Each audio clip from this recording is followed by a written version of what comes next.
Dieu nous a créés à son image et pour sa gloire. Au commencement, il a formé l'homme à son image. Allons dans Genèse 1 au verset 27. Dieu créa l'homme à son image. Il le créa à l'image de Dieu. Il créa l'homme et la femme. Avant même notre naissance, Dieu avait un plan pour nous. De plus, il nous connaissait. Seul Dieu peut tout connaître. Ce qu'il a dit à Jérémie peut s'appliquer dans nos vies. Je vais vous lire Jérémie 1 au verset 5 à 8. Avant que je t'eusse formé dans le ventre de ta mère, je te connaissais. Et avant que tu fusses sorti de son sein, je t'avais consacré. Je t'avais établi prophète des nations. Je répondis, Ah, Seigneur éternel, voici, je ne sais point parler, car je suis un enfant. Et l'Éternel me dit, Ne dis pas je suis un enfant, car tu iras vers tous ceux auprès de qui je t'enverrai, et tu diras tout ce que je t'ordonnerai. Ne les crains point, car je suis avec toi pour te délivrer, dit l'Éternel. Continuons dans Éphésiens 2 au verset 9 et 10.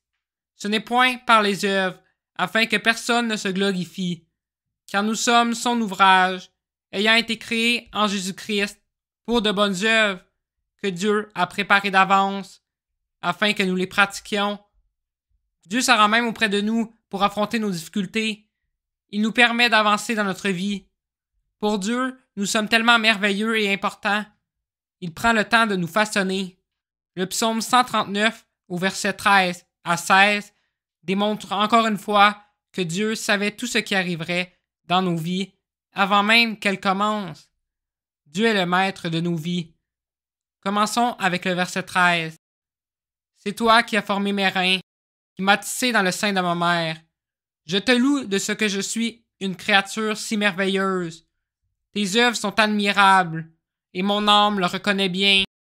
Mon corps n'était point caché devant toi, lorsque j'ai été fait dans un lieu secret, tissé dans les profondeurs de la terre.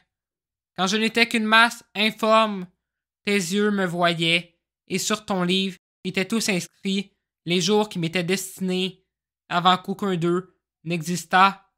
Sans Dieu, nous ne sommes seulement rien. C'est lui qui nous permet de vivre. Dans Job 33, 4, il est décrit « L'Esprit de Dieu m'a créé, et le souffle du Tout-Puissant m'anime. » Le psaume 100, au verset 3, nous explique également l'importance de Dieu pour nos vies. Sachez que l'Éternel est Dieu. C'est lui qui nous a fait, et nous lui appartenons. Nous sommes son peuple et le troupeau de son pâturage. Nous appartenons à Dieu. Pour terminer, rappelons-nous que nous provenons de Dieu. Malgré le péché qui est dans le monde, Dieu nous façonne à son image. Louons-le.